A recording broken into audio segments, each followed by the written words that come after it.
In today's video, I'm going to show you how to fix the Kenmore Elite HE4.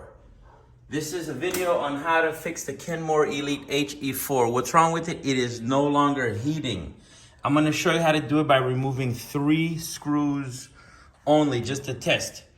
So this is in order to get to the heating element, you just have to take this screw out and this one, and these are found right in the front of the heater. So usually this is what your dryer would look like. You just take out the screw that's right down here and the one that's on this corner, and this panel comes right off. Take the opportunity when you do this to vacuum out all the stuff that's in here. You want to vacuum out all that stuff. And I'm going to tell you what parts you need, okay? There are 5 parts that are in this heating bundle, if you will. So one of them is the dryer element. That's the one that looks like the little coils inside there. If you can see the little coils in there, those things get red hot, and I'm going to show you in just a minute, okay? And then you have a thermostat. This is your thermostat. This is the old one. I just went ahead. It was like all the parts together were about $50. So you can get the heating element, the thermostat, the thermistor, and these other regulator parts for very cheap online. So this is the thermostat. Let me see if I can get that to focus. So this is the part number that you'd have to get, or yeah, it's the part number is 3391914. That's the thermostat. And then you have this, which is called the thermistor. All right. The part numbers on there, I think looks like 231211 or 2314. I'm not sure, or 831. Anyway, it's the thermistor. All right. Now, and then the other part is the heating element.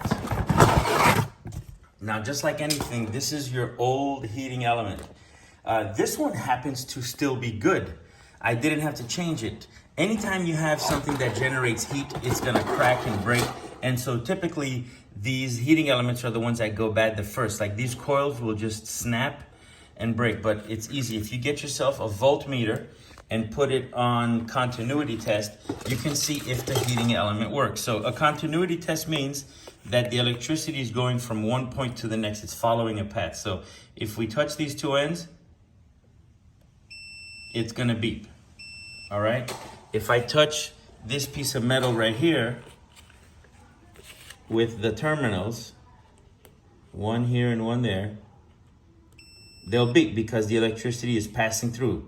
Now, if this was interrupted, if there's a gap in between these two and I touch it here, it's not gonna beep because there's a disconnect in between. So if I take my terminals, my leads, and I put one on this side and one on this side, come on, you see? That means that all this little wire is continuous, going all the way through. Now look at the old one. Look at how the old one is all cracked. So you see that? It's all cracked. So this one, even though it's still good, since we're in there, we might as well change it to get more life. Now I changed that part and that still didn't work.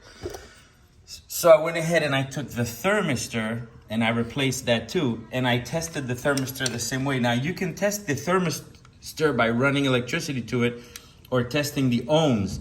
But if it doesn't give you a continuous reading like this, then that means it's just all bad altogether.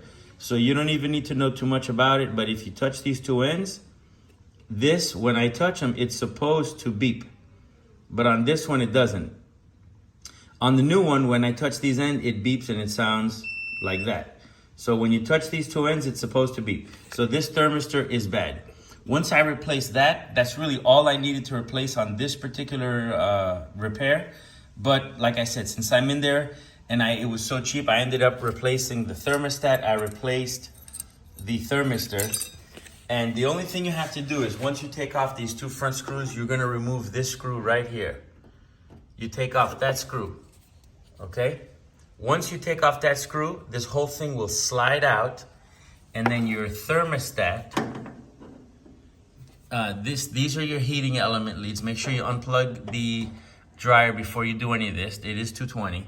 So this is your for the heating element. The next one is your thermostat, which is this one here, and it requires just 2 screws to take it out, and the thermistor is the last one. So what you do is you would just disconnect these two, pull it out a little bit, disconnect those other two, pull it out a little bit, and disconnect the other ones. It's super easy, very fast. So now that we've done the repair, I'm gonna go ahead and plug it in and start it. So I'm gonna hit the start or pick a thing. I'm gonna pick a cycle, hit start. And now watch the heating element get nice and bright red hot.